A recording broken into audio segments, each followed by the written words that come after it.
Since the dawn of time, mankind has been questioning the true nature of reality. Making sense of a complex world is difficult, and most people just blindly accept the version of events presented to us by our parents, teachers, and politicians. But others like to ask questions and uncover the truth, those dark secrets that lie behind every coincidence and cover-up. In this video, I'll show you 5 of the most intriguing and plausible conspiracy theories out there right now that'll have you questioning everything you took for granted. Human microchip implants. If you think putting a tracking chip under your skin only happens in creepy sci-fi scenarios, you're in for a rude awakening. Congratulations, you now live in a futuristic dystopia where not only is this technology possible, it's already in place. Oh yeah, and it's becoming more and more popular. Since 1998, people have been experimenting with implantable tech. Through a quick and easy procedure, a microchip the size of a grain of rice is inserted into the subdermal layer of the human body. The most popular spot is in the hands, but chips can also be injected into arms, shoulders, or legs. So why in the name of Dr. Frankenstein would anyone in their right mind want to make themselves part cyborg? Well, the ability to track the movements and patterns of the public is an invaluable tool for social control. As well as your location, advanced RFID chips can contain information about who you associate with, your routine, and your most private moments. It could even be used to frame you for a crime or label you an enemy of the state. It would mean the end of freedom, privacy, and anonymity. But who would want to turn the world into a giant prison where your every movement is logged in a giant database? The answer is the New World Order, or Illuminati. The shadowy cabal of bankers, politicians, and celebrities who secretly control the world through a totalitarian one-world government. Evidence for the existence of this group can be seen in hidden messages, from the all-seeing eye symbol of the Illuminati on the dollar note to cryptic clues in movies and music. But this is just a conspiracy, right? Well, RFID chips are already used to track pets and meat exports, and one company in Sweden is encouraging its staff to have the chips implanted at work. With the technology already existing, surely it won't be long before the New World Order begins to forcibly implant us through their proxies at the CIA and FBI. Not only that, in many ways, we're already inextricably linked to the chips in our credit cards every day. Though not implanted in our bodies, whenever you make a purchase, you're revealing your habits and locations. Contactless payments make it an effortless process, and now that many public transport networks allow you to pay with contactless, it's easier than ever for the powers at the top to know where you currently are or where you'll likely be at any point in the future. It might sound like fiction, but the evidence is all there. So I'm giving this theory a plausibility rating of 7 out of 10. Exploitation, brainwashing, and the news. Do you watch the news? Maybe you're pretty well informed and keep yourself up to date on the latest gossip in Washington, D.C. and beyond. What you may not be aware of is that the media isn't in the business of informing the general population. Instead, they have a vested interest in mind control, mass manipulation, and deception. It might sound ridiculous, but you'll realize it's true. Let me explain. Propaganda is the deliberate spreading of knowingly false information to further hidden political agendas. For over 100 years, governments and the mainstream media have been using propaganda as a tool to manipulate public opinion and trick whole populations. The idea is that if you deliver a message over and over again, the audience will start to believe it's true. And this method of mass brainwashing has been proven over many years of experimentation to be extremely effective. One of the biggest problems is the media itself. Broadcast journalism used to be about truth and community. Now the media increasingly uses its platforms to spread its own political biases and shape the popular narrative to protect itself from the truth. There are extremely powerful groups controlling what news you see, and maybe more importantly, what news you don't see. Of all the major media broadcasting organizations, there's one that's been silently pulling the puppet strings for decades. It owns 173 TV stations, making it the largest media group in America. While the Sinclair Group is not exactly a household name, it's in total control of the information being beamed into millions of U.S. households. And it even provides pre-written scripts and topics for its anchors to read out. Just check this out. Sharing of biased and false news has become all too common on social media. More alarming, some media outlets publicly are true without checking facts first. Unfortunately, some members of the media use their platforms to push their own personal bias and agenda to control exactly what people think. And this is extremely dangerous to our democracy.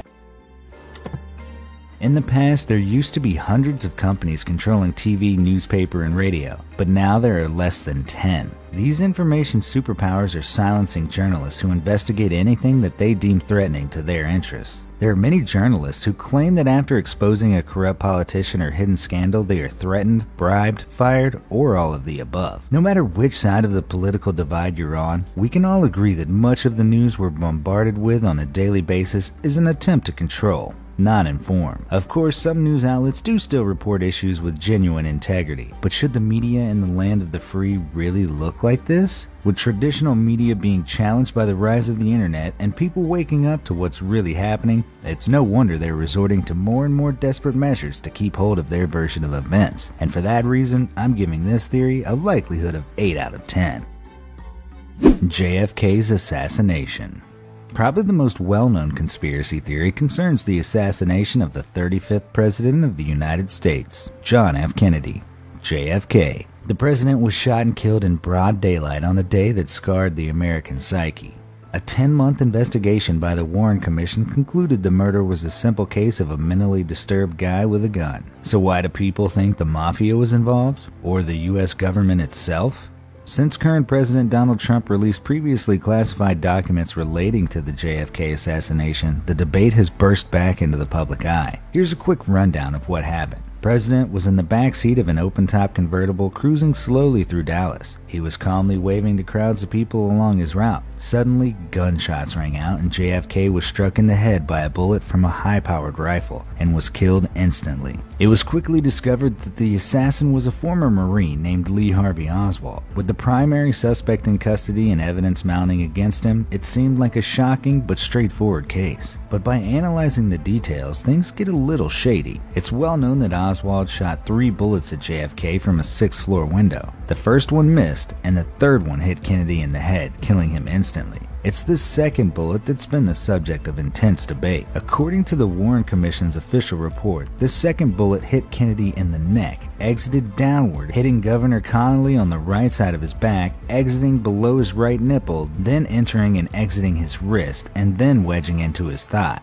This bullet was later found by doctors at the hospital on Connally's stretcher. What's particularly controversial is the fact that even after producing 7 entry exit wounds, the bullet looked like it hadn't been fired at all. Its copper jacket was completely intact. While the bullet did match the fragment found in Connally's wrist, it's difficult to believe it also went through Kennedy as well, without getting even partially dented. But by analyzing the only video footage of the event, known as the Zapruder film, it's obvious there wasn't enough time to fire the 2 shots in that time span. That's why a second shooter was possibly involved. In fact, Connally himself went on to admit that there is my absolute knowledge that 1 bullet caused the president's first wound, and that an entirely separate shot struck me. Not only that, a spectator near the car at the events, James T. Tague, was hit in the cheek while standing on the sidewalk. Near him on the sidewalk was a mark the Warren Commission admitted could have originated from the lead core of a bullet. Turned out the CIA purposefully withheld information from the Warren Commission, so later in 1976, the House Select Committee on Assassinations was created to investigate the assassinations of JFK and Martin Luther King Jr. They were able to apply new analysis techniques to the audio, concluding that 6 points contained patterns similar to that of gunfire. In the end, their findings concluded that the committee believes, on the basis of the evidence available to it, that President John F. Kennedy was probably assassinated as a result of a conspiracy. The committee is unable to identify the other gunman or the extent of the conspiracy. This was a government statement.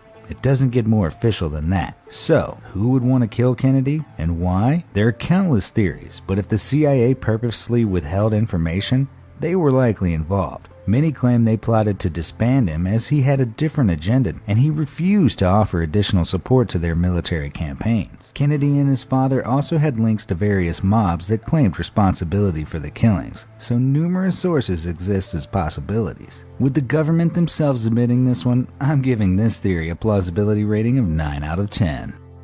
Giant laser beams. Something strange has been happening recently. Maybe you've noticed it. There's been a literal explosion in the amount and size of wildfires. Hundreds of thousands of acres burnt. torching trees, wildlife habitats, homes, cars, and bridges. Sure, wildfires are nothing new, but the scope and intensity of these blazes are like nothing anyone has seen before. The mainstream media will claim it's an effect of climate change, but there are many who believe these fires are not wild at all. Instead, they're engineered. Direct energy weapons, or DEWs for short, are essentially powerful laser beams that can be fired from airplanes or even from space. While the official stance is that no such technology exists, there are many who believe that secret organizations are already using them for their own destructive agendas. In August of 2018, the Car Fire was one of the most explosive fires in history. It burned almost 230,000 acres and destroyed over 1,000 homes. It was the 7th largest wildfire in California's history, doing an estimated $1.6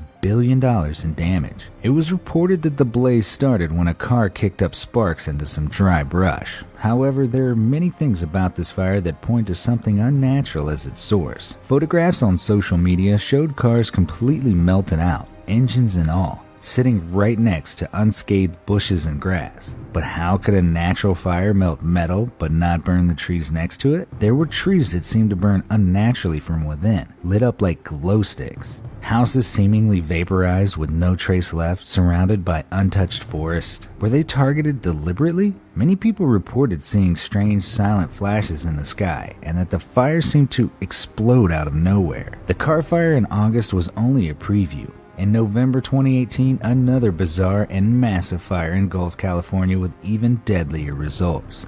The Camp Fire. The Camp Fire killed 81 people. That's more than the next 3 deadliest wildfires combined. This unprecedented fire destroyed over 18,000 structures, including the entire town of Paradise, California. Again, many reported the fire spreading extremely quickly with no apparent cause. Some have suggested that the California wildfires could be President Trump's secret way of punishing the Hollywood elite for their criticism of his administration. But is some secret government organization using advanced laser technology to target and kill specific people? Or is it simply that climate change is already starting to kick in? You be the judge. For me, I'm giving this idea a plausibility rating of 4. Flight MH370. On the 8th of March 2014, Malaysian Airlines Flight 370 took off from Kuala Lumpur Airport and headed north on a routine flight to China. 40 minutes after takeoff, it made contact with air traffic control and then vanished off the face of the earth. But how does a 350-ton Boeing 777 with 238 people on board simply disappear? There are many theories, not least because 3 separate searches led by Australia, Malaysia, and China all failed to find the plane, and the Malaysian government's response to the crisis was wrecked with so many problems and contradictory strategies. Everyone is a potential suspect here. The Chinese government, the U.S. aerospace company Boeing with their links to the CIA, even North Korea and the Russians have been implicated. One of the search ships even disappeared for 3 days in the remote southern oceans, with no explanation of where it was or what it was doing in that time. But the real truth could be far more disturbing and comes from an unlikely source. On the 4th anniversary of the plane's disappearance, a Twitter user named Ty received a bizarre voicemail message on his phone, an eerie string of letters coded in the phonetic alphabet used by the military. Sierra, Delta, Alpha, November, Golf, Echo, Romeo, Sierra, Oscar, Sierra. When spelled out, the haunting message warned, "Danger, SOS. It is dire for you to evacuate. Be cautioned, they are not human." It also included a string of numbers that matched the coordinates of a location near to where flight MH370 vanished from the radar. The story became more sinister when Ty began to receive weird messages in Indonesian, warning him to delete the post he made about the recording. And he reported other strange events, like a stranger taking pictures of his house at 3 a.m. with the flash on. And the messages kept coming, like this one, which translates to, "Evacuate please, send help, there are prisoners, this is the collapse of nations." And then more strings of numbers and code that are translated to yet more terrifying messages that seem to foretell a catastrophic global event. But what could they mean? It seemed that what Ty had been sent was a black box recording from inside the cockpit of flight MH370, and that the aircraft had been hijacked by what was possibly an alien being. This claim could be supported by the recording of MH370's final conversation with aircraft control, in which the pilot stumbles over his words, as if startled by something, and a strange noise can be heard in the background. Malaysian 370. Malaysian 370. Malaysian 370. Was that the sound of an alien hijacking? And were the messages warning us? Or could this entire thing be an elaborate hoax to gain Twitter followers? Well, that last theory falls flat as Ty deleted his Twitter account as a result of all the bizarre and threatening messages he was receiving. In a video interview, Ty stands by his claims that the voicemail was real, and so was the suspicious photographer who was harassing him. So where did this come from? And what does it point to? Some say these messages could have been sent as a distraction. But if so, for what? Personally, I'm giving this idea a plausibility rating of 5 out of 10.